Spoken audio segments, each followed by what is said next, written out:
Red Button means we're live, a casual take with your boy Stephen Pepper, here to give a take off my chest.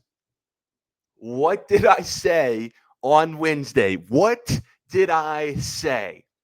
Where there's smoke, there's fire.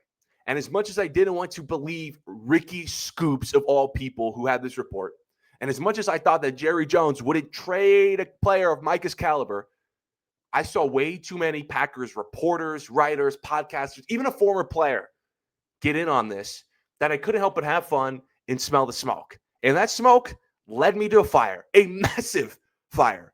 Micah Parsons is a freaking Packer. 2 first-round picks, Kenny Clark, and a 4-year, $188 million contract got it done. Now, on Wednesday, I spent that episode in length talking about what this would mean for the Packers, win division, possibly NFC. So I'm not going to, waste today's episode saying the same thing I already said. Go watch that video for the Packers side of this. I'm going to spend today's episode talking about the Cowboys side now because do I have a lot to say? Okay. Jerry Jones botched the Micah Parsons situation. He botched it. And it's all because of timing. Timing is key here because this is a trade that you absolutely have to do before the draft. You just can't do it now. Now, I understand that Jerry had no plans of trading Micah in March and April. He wanted to sign him. I get all that. But you have to trade him before the draft because, yeah, you got 2 first-round picks, although I don't think that's nearly enough for Micah Parsons. They can't help you in 2025, and they're going to be late. It's a 2026 and 2027 first-round pick, and they're going to be late because the Packers are probably going to win the Super Bowl now. But they can't help you until pretty much 2027. That's 2 years from now. That's a long time when you got some other things I'm going to get to talk about. But yeah, they got Kenny Clark, but he's not Micah's caliber. Come on. So by trading a future Hall of Famer in his prime, you're essentially punt for that return. You're essentially punting on this season, which you absolutely can't do when you're going into year 2 of the Dak and CD big money era. You can't do it. You can't go into a rebuild unless you also admit those contracts were mistakes too.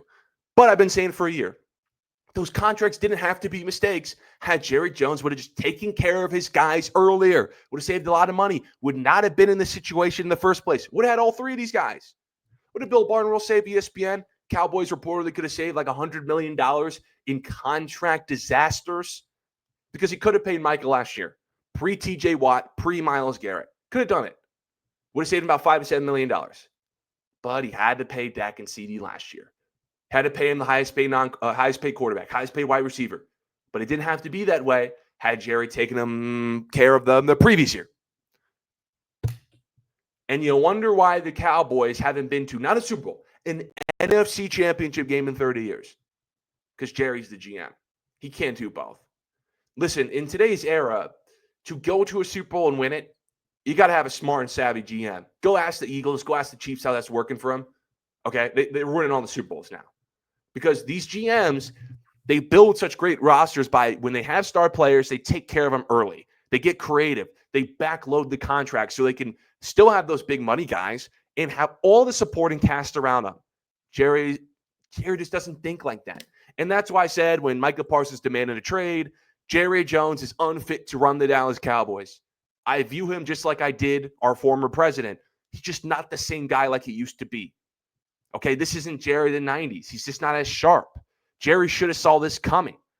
Now, Jerry, he talked about it a little bit on the Stephen A. Smith show prior to the trade, and that he's hesitant of paying Micah this massive money because Micah's agent wanted way more than Jerry was going to offer. Jerry's going to make him the highest paid non-quarterback, but Micah's agent wanted millions more than Myles and TJ, which Jerry could have avoided.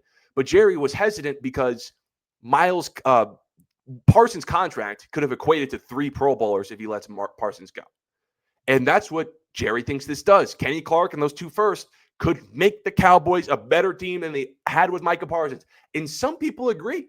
Some people think, well, the Cowboys weren't winning with Micah, so they should just let him go. No. Guys, Micah Parsons in his first 3 seasons with the healthy Dak and CD, 12-5, 12-5, 12-5. And Micah was an all-pro in all those seasons. Yeah, they were winning. Okay. But what I'm confused about is, so you were, so quick to make Dak the highest paid non-quarterback by a mile, CD highest paid wide receiver by a mile, But now when it comes to Micah Parsons, who to me is better than those two players, to pay him the highest paid edge rusher by a mile, you don't want to fork over that money. You got to pay Micah if you're going to pay Dak and CD because they're on the same timeline to compete for football games, compete in the NFC now. Trading Micah for picks, yeah, you got Kenny Clark, but the big goal here is the picks. You're essentially saying that the Dak and CD thing is a mistake because maybe one of those picks becomes Arch Manning or a Dak replacement. And that's just all on Jerry Jones for mismanaging not only the Micah situation, but overall the Cowboys contract as a whole. He's just unfit to be the team's general manager. And the fact that Micah Parsons, a future Hall of Famer in his prime, is not on his team with a star logo on his helmet is all about Jerry Jones botching this situation. But let me know what you guys think. I appreciate everyone for tuning in to this episode of A Casual Take. Follow me on Twitter at StephenPepper38. Until next time, see you.